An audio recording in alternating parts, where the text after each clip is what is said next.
ஆச்சி மிளகாய் தூள் வழங்கும் மணிச் செய்திகள். இணைந்து வழங்குபவர்கள் அரசன் சோ.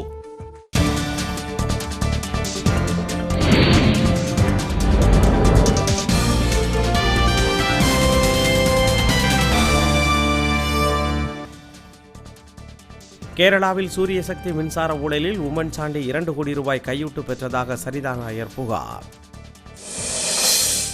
முறைகேடு புகார்களில் சிக்கும் அதிகாரிகளை பதவியிலிருந்து நீக்குமாறு துறை செயலாளர்களுக்கு பிரதமர் மோடி ஆணை.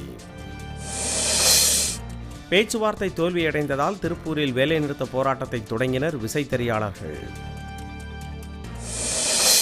சட்டப்பேரவை தேர்தல் தொடர்பாக 8 மாவட்ட ஆட்சித் தலைவர்களுடன் தேர்தல் அதிகாரி ராஜேஷ் லகானி இன்று ஆலோசனை.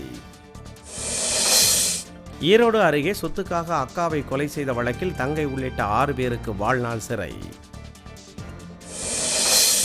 தேனி மாவட்டம் போடியில் காட்டு மாடுகளின் நடமாட்டத்தை கட்டுப்படுத்த வனத்துறையினருக்கு விவசாயிகள் கோரிக்கை. உசிலம்பட்டி அருகே தனியார் பள்ளி ஊர்தியில் ஏற முயன்ற போது தவறி விழுந்ததில் மாணவி உயிரிழப்பு. நவீன நகரங்களாக மேம்படுத்தப்படவுள்ள முதல் 20 நகரங்களின் பட்டியலை இன்று வெளியிடுகிறார் வெங்கையா நாயுடு. நாகையில் தொடங்கியுள்ள தேசிய அளவிலான பள்ளி மாணவர்களுக்கான கடற்கரை கைப்பந்து போட்டியில் 9 அணிகள் பங்கேற்பு. நாமக்கல் அருகே வளையம்பட்டியில் சாலையை கடக்க முயன்ற மான் அடையாளம் தெரியாத ஊர்தி மோதி உயிரிழப்பு.